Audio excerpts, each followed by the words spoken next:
مفتاح کو جواب نہیں دینا چاہتا، باتیں کرنا آسان۔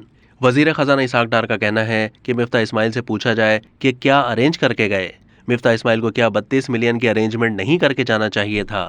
اسحاق ڈار نے کہا کہ مفتاح اسماعیل کو جواب نہیں دینا چاہتا، باتیں کرنا آسان ہوتا ہے۔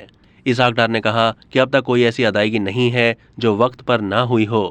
پاکستان ڈیفالٹ نہیں کرے گا۔ یہ 9 ارب ڈالر کے قریب چھوڑ کر گئے تھے، لیکن 3 ارب ایک ملک کے تھے، باقی دیگر ممالک کے تھے۔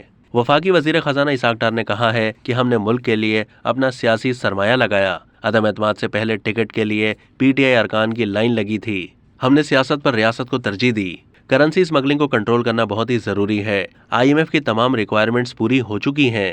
ہمیں 22 ارب ڈالر میں سے 7 یا 8 ارب ڈالرز کا انتظام کرنا ہے، وہ کر رہے ہیں۔ مجھے پتا ہے کہ آئی ایم ایف پروگرام کو کیسے مکمل کرنا ہے۔ پہلے دن سے کہہ رہا ہوں کہ روپے کی قدر کم کرنا حل نہیں ہے۔ انہوں نے کہا کہ پاکستان ڈیفالٹ نہیں کرے گا۔ عمران خان ریاست کے اوپر سیاست کو ترجیح دے رہے ہیں۔ اب تک کوئی ایسی ادائیگی نہیں ہے جو وقت پر نہ ہوئی ہو۔ پی ٹی آئی دور اور اپنے 6 مہینے کی چیزیں بھی پوری کر رہا ہوں۔